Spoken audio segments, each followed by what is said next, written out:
빌레몬서 9절에서 14절 말씀 교독하겠습니다. 사랑을 인하여 도리어 간구하노니 나이 많은 나 바울은 지금 또 예수 그리스도를 위하여 갇힌 자 되어 갇힌 중에서 낳은 아들 오네시모를 위하여 내게 간구하노라. 저가 전에는 내게 무익하였으나 이제는 나와 내게 유익함으로 내게 저를 돌려보내노니 저는 내 신복이라. 저를 내게 머물러 두어 내 복음을 위하여 갇힌 중에서 내 대신 나를 섬기게 하고자 하나 다만 내 승낙이 없이는 내가 아무것도 하기를 원치 아니하노니 이는 너희 선한 일이 억지같이 되지 아니하고 자유로 되게 하려 함이로라. 아멘. 네, 예수의 피로 산 우리 개혁교회는 살아있는 생명체와 같이 유기체적인 공동체입니다. 그래서 우리 교회 안에 한 지체가 그리고 또 한 가정이 아프면 우리 온 교회가 아픈 것입니다.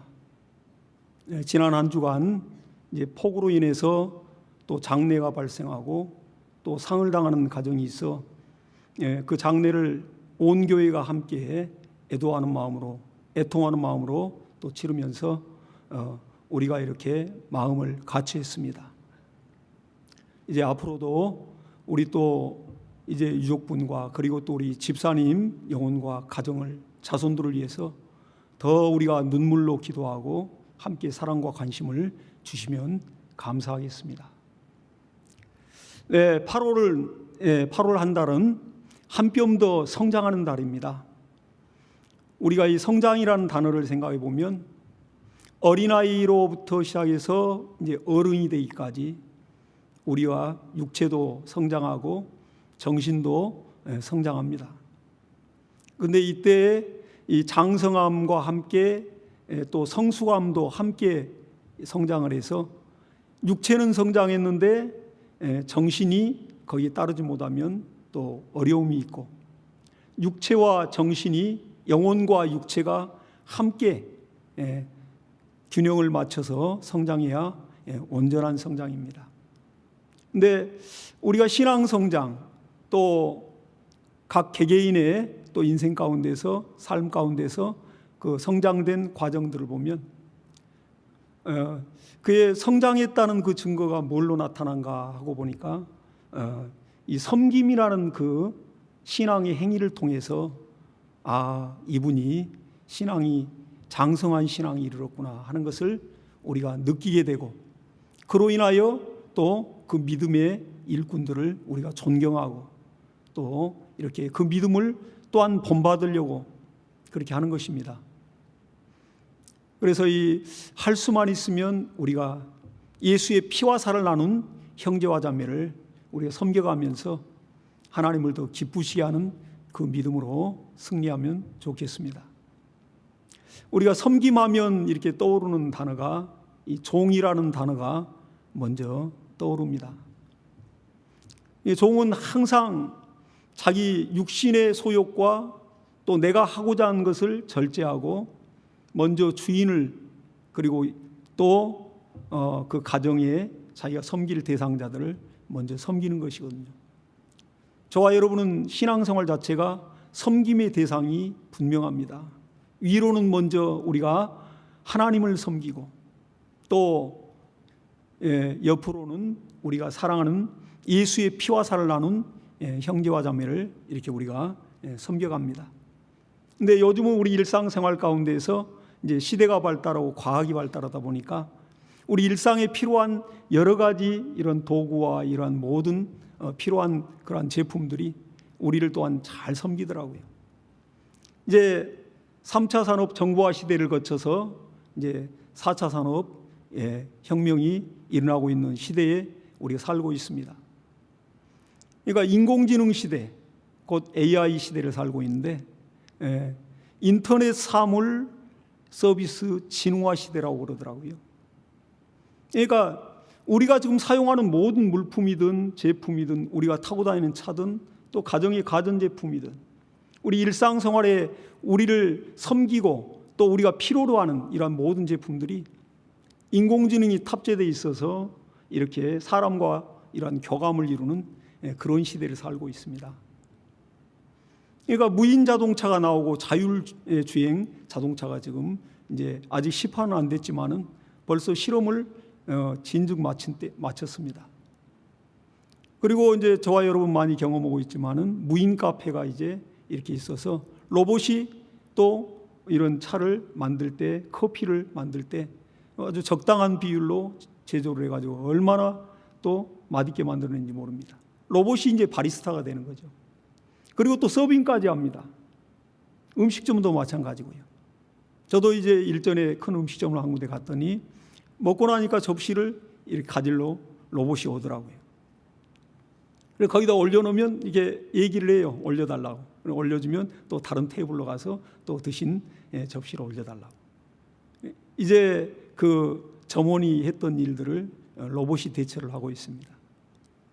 우리 하다못해 이제 집에 들어가도 우리가 TV를 킬 때 옛날에는 리모컨으로 이렇게 조작을 했지만 들어가서 인공지능 그러한 또 지니가 있어서 지니야 TV 좀 켜줘 하면 TV를 켜요. 그리고 오늘 날씨 어떻게 되지 하면 이렇게 얘기를 하면서 또 오늘 날씨를 설명을 해줍니다. 뭐 그 목소리가 얼마나 낭낭하고 아름답든지 뭐 가정마다 여러 가지 바가지 긁는 소리보다는 훨씬 낫죠. 그러한 시대를 살고 있어요, 우리가.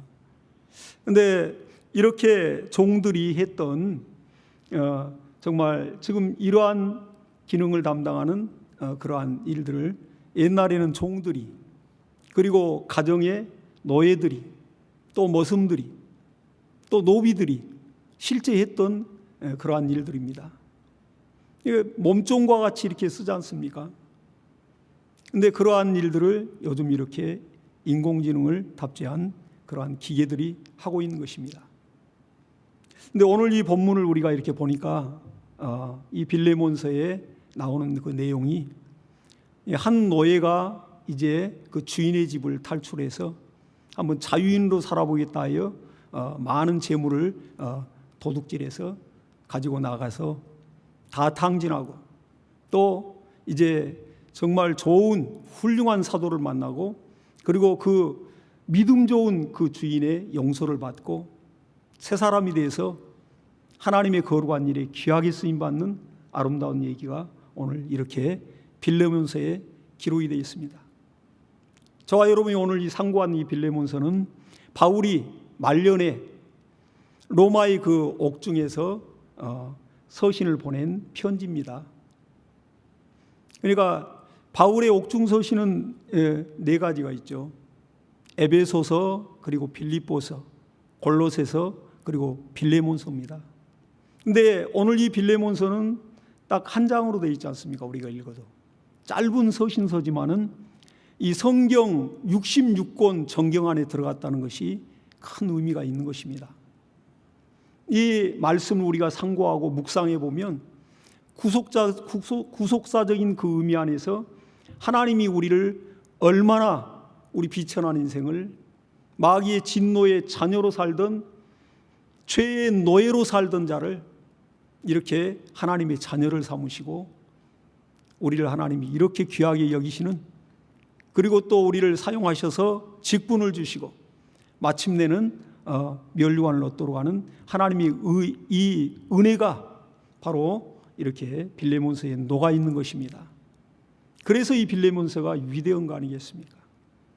근데 이 빌레몬서에 보면 사도 바울이 빌레몬이라는 사람에게, 골로새 지역에 있는 빌레몬에게 편지를 보내는 겁니다. 근데 사도 바울이 이 편지 내용을 보니까 이 빌레몬이라는 사람은 사도 바울이 에베소에서 말씀을 전할 때 그가 거기에서 말씀을 듣고 변화되고 예수의 제자가 됐습니다. 그리고 그가 큰 은혜를 받고 그가 굉장히 부유하게 살았던 것 같아요. 자기 집을 이제 교회로 내놓고 거기 골로새 교회가 세워지게 됩니다. 근데 이때 이제 사도 바울과 이러한 정말 제자와 선생과의 관계가 되는 것이죠. 근데 사도 바울이 감옥에 있을 때 이 빌레몬 집에 많은 노예들이 있었는데 그중 한 노예 오네시모라는 사람이 이제 주인의 그 집에 재정적인 손해를 끼치면서 그 돈을 가지고 도망쳐서 로마로 도망을 갔습니다. 그 골로새 지역이란 곳에서 그 로마까지 도망을 갔으니까, 근데 현재 그 거리를 추정해 보면 한 1300km거든요. 뭐 서울에서 광주까지 535km, 대구까지 한 600-700km 되지 않겠습니까? 차로 가도 지금 한나절을 가야 되는데 그때 당시 무슨 교통편이 얼마나 있겠어요. 걸어서 달리고 도망가다가 또 배를 타고 뭐 한 달여 정도 가지 않았겠습니까? 로마에 도착해서 그 향락의 도시에서 도착해서 물질을 다 탕비하고 다 써버리고 이제 그가 이제 바울을 찾아가는 것입니다. 물론 주인 빌레몬을 통하여 얘기하는 소리들을 많이 들었겠죠.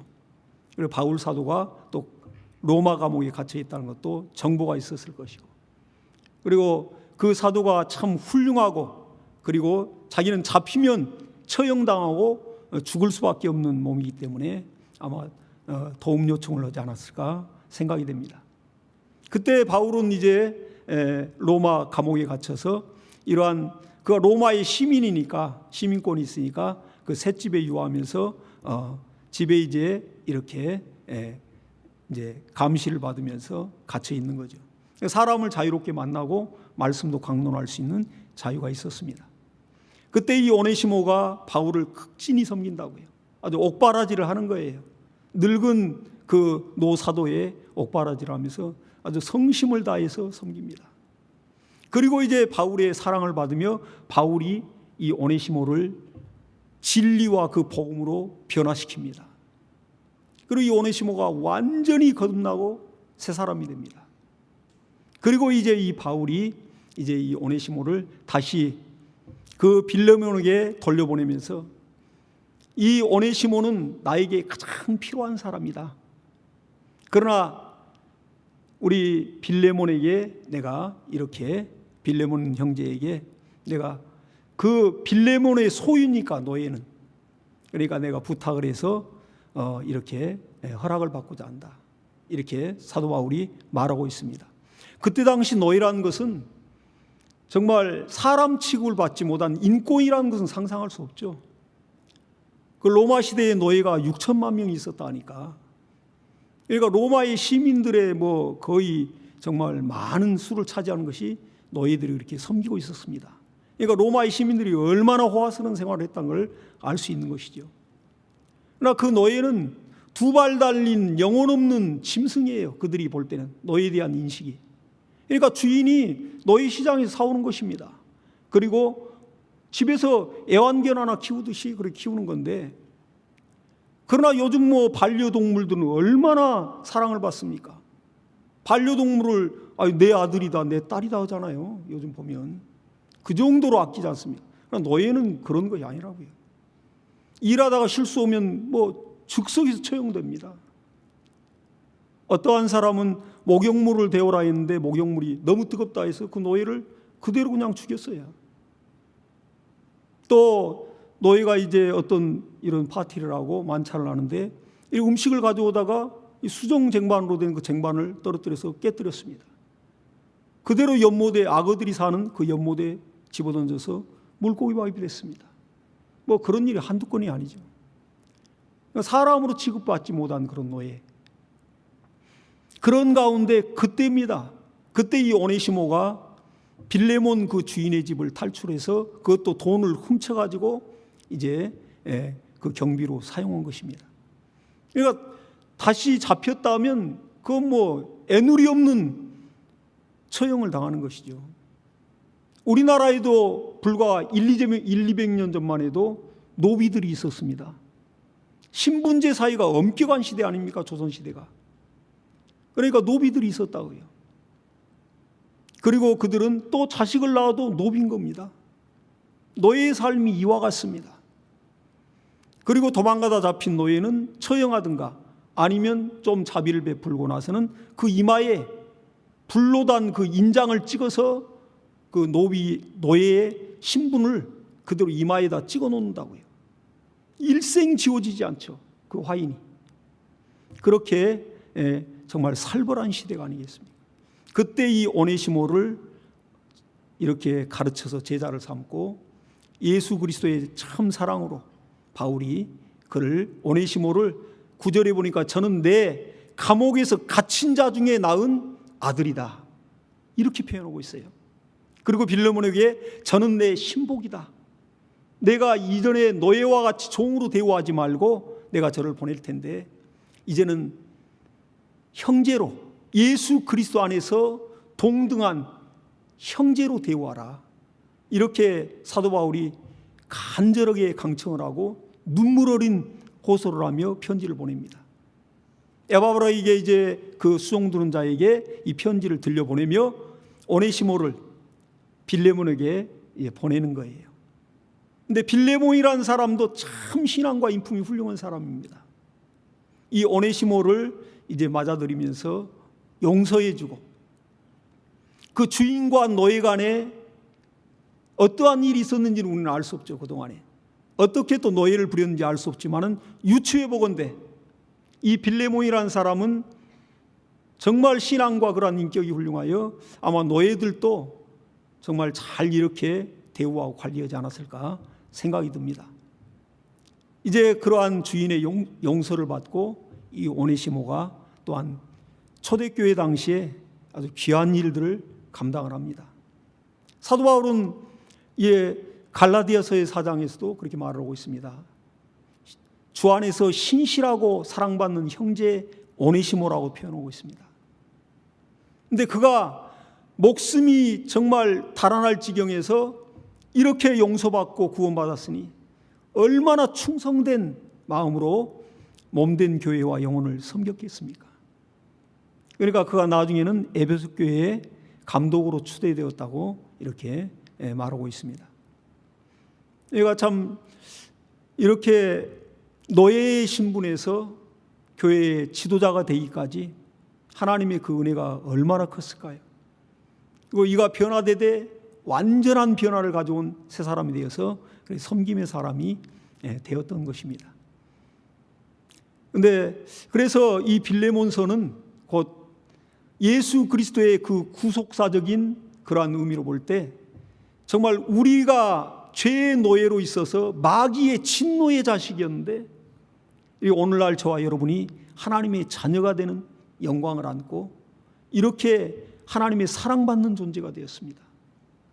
그러듯이 그래서 이 빌레몬서를 루터도 기독교 사랑의 진수가 담긴 책이다 이렇게 기록하고 있고, 그리고 또 칼빈도 역시 예수 그리스도의 사랑이 피어나는 그러한 책이라고 그가 저서에 기록을 하고 있습니다. 그런데 오늘날 우리 한국 교회사를 볼 때 이러한 내용과 비슷한 그런 아름다운 일화가 있습니다. 전북 김제에 가면 금산교회가 지금도 있는데 그 금산교회에 그 세워지는 그 과정과 역사를 보면 참으로 아름다운 그 섬김의 역사가 있습니다. 이제 우리나라가 이렇게 개항이 되고 구한 말에 이제 선교사들이 외국에서 들어옵니다. 1890년대에 이제 미국 남장로의 선교사 노일렐주와 그리고 테이트 선교사가 들어오는데 이 테이트 선교사는 이 우리나라에 와서 이름을 개명할 때 최희덕이라는 이름으로 개명을 했습니다. 그리고 이가 이제 호남 지역의 선교를 위해서 이렇게 전도 여행을 나가는 것입니다. 근데 그때 전북 김제를 지나면서 그 지역의 갑부인 조덕삼이라는 그 갑부집에 하룻밤을 기숙하게 됐습니다. 그리고 조덕삼이 이제 손님을 이렇게 잘 대접하고 하면서 선교사와 대화를 하다 보니까 참 의문이 생기는 거예요. 멀쩡하고 아주 참 이렇게 여러 가지 학식이 많고 배운 것이 많고 가진 것이 많은 사람인데 왜 이렇게 미개한 나라에 와서 이렇게 외국의 푸른 눈의 선교사가 이렇게 고생을 하면서 뭔가를 설파할까 하고 묻는 것입니다. 당신의 나라는 굉장히 잘 사는 나라인데 왜 굳이 이렇게 조선이라는 미개한 나라, 못 살고 어려운 이 나라에 와서 이렇게 고생을 하십니까? 그러니까 이 테이트 선교사가 그것은 하나님의 큰 사랑을 내가 받았기 때문에 이렇게 자원해서 정말 여러분을 또 동일하게 하나님의 사람 만들고자 이렇게 전도한다고 얘기를 했습니다.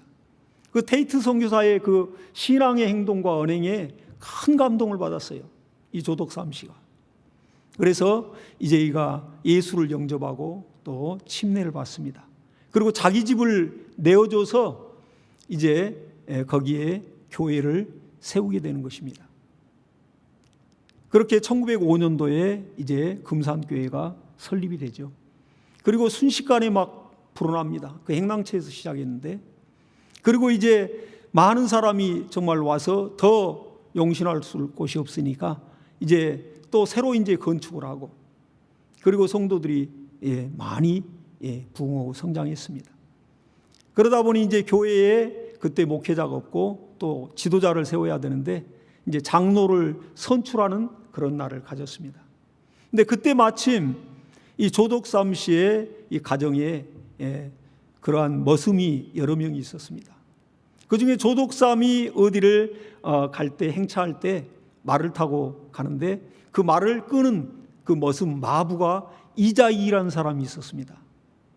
근데 그도 역시 그 주인과 함께 예수를 영접하고 주인을 모시고 항상 교회에 출석을 했습니다.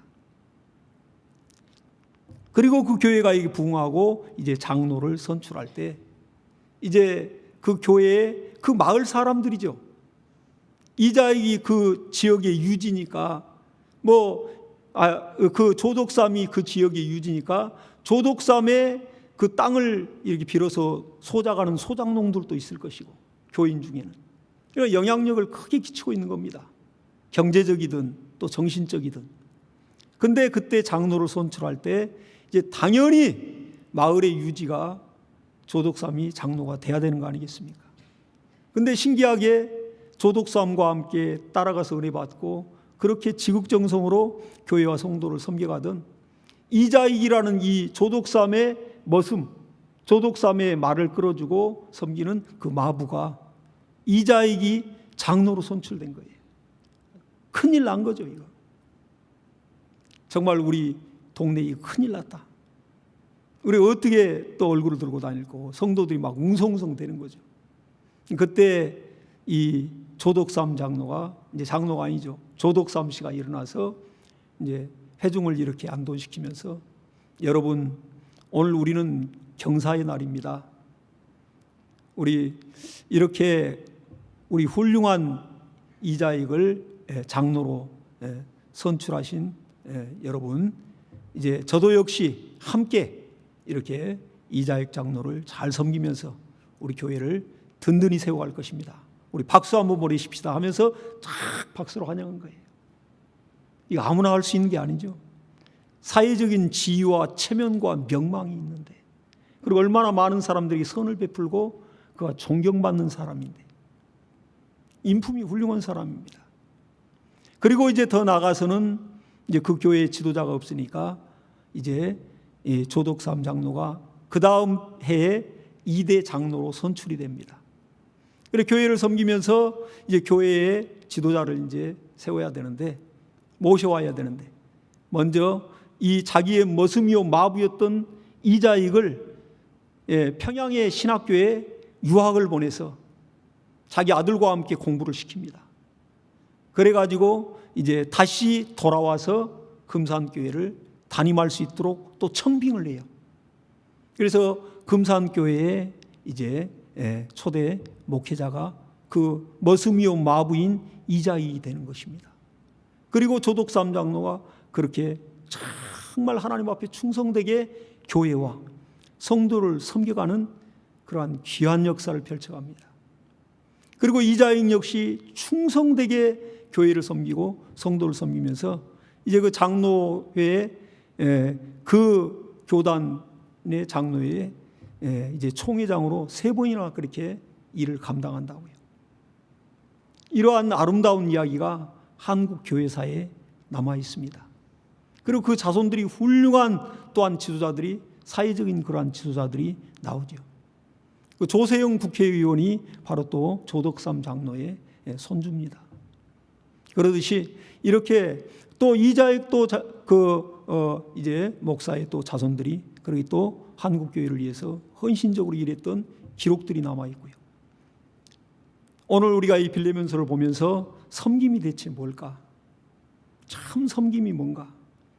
그리고 우리가 변화된 그리스도인의 모습은 어때야 될까? 이런 걸 다시 한번 생각해 보야 되는 것입니다. 그러니까 여기에 나온 이 빌레몬, 오네시모의 주인이요, 또 예수 그리스도의 제자인 이 빌레몬과, 그리고 금산교회를 세우며 또 머슴을 정말 교육시켜서 그렇게 그 교회의 지도자로 만들었고 섬겼던 그 조덕삼 장로, 이 사람은 정말 그들의 신앙과 인품이 매우 훌륭하고 그리고 신의 성품을 가진 자들이라고 우리는 인정할 수밖에 없습니다. 베드로서 1장 4절 이하에 너희가 정욕을 인하여 썩어질 것을 피하여 신의 성품에 참여하라, 베드로 사도가 이렇게 말하고 있습니다. 그리고 이러므로 너희 믿음의 덕이 얼마나 중요한지 몰라요. 우리 신앙생활에 덕이 있는 사람에게는 많은 사람이 이렇게 달라붙게 돼 있습니다.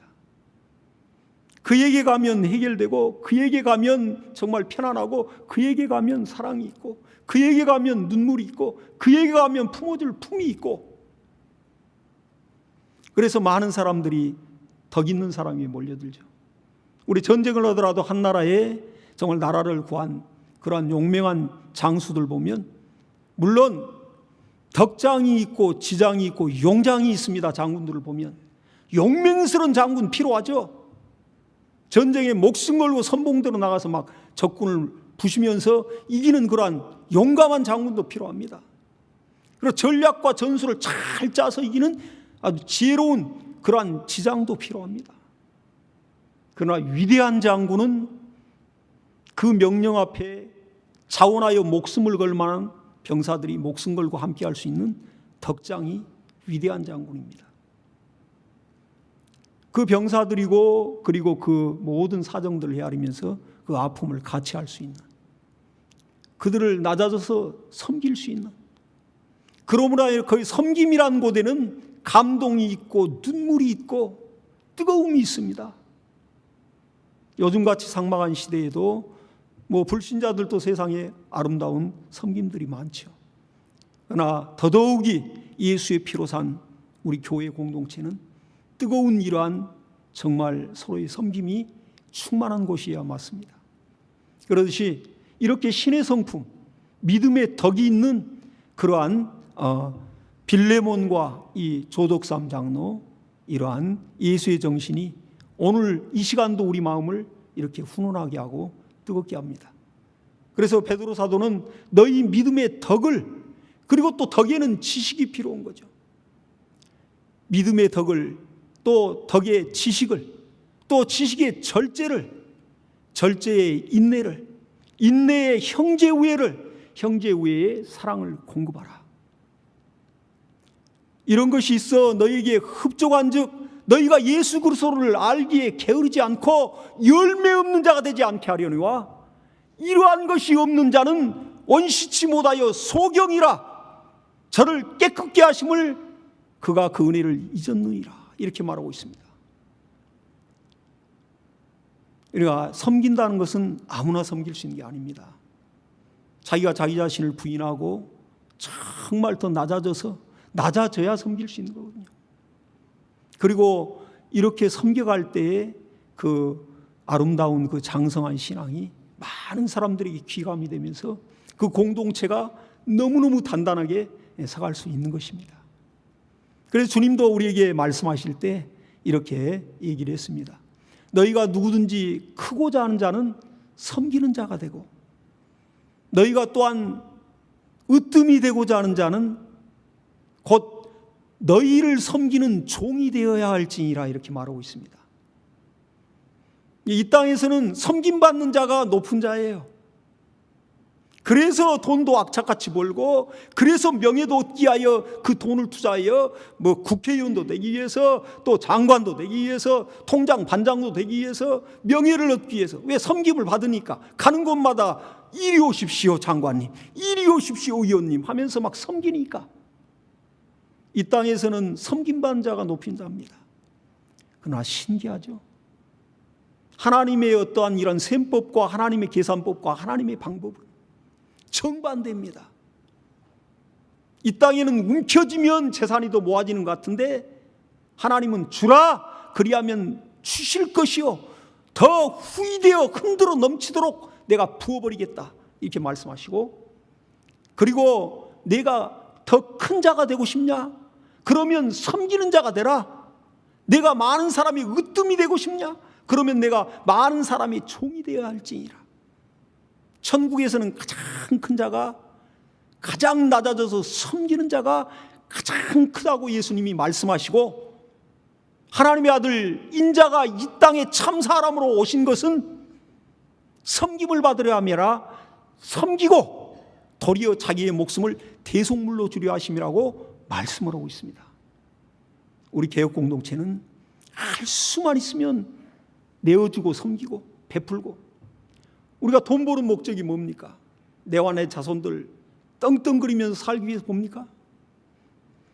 그 목적은 오로지 이 물질을 흘려보내서 바로 이 시간 내가 편하게 살 때 눈물을 흘리고 괴로워하고 정말로 죽고 싶어하는 사람이 한두 사람이 넘는다는 사실을 알고 그들을 섬겨가는 일에 베풀고, 우리가 물질을 새벽부터 나가서 그렇게 열심히 일하는 것은 그 물질을 벌어서 그러한 어려운 사람들을 도와가고 이웃을 도와가고 먹이고 입히면서 그들의 마음을 감동시켜서 녹여서 예수 그리스도의 피의 복음을 전하기 위해서 우리는 물질도 버는 것입니다.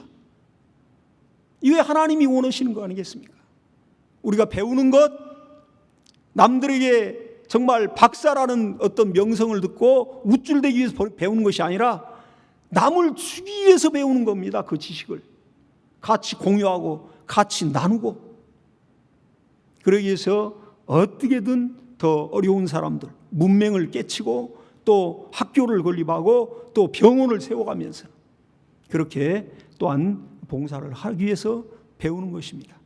이러한 모든 것이 하나님의 방법이요 하나님의 계산법이요 하나님이 우리 인생을 살 때 이렇게 살라고 우리에게 명령을 하고 있습니다.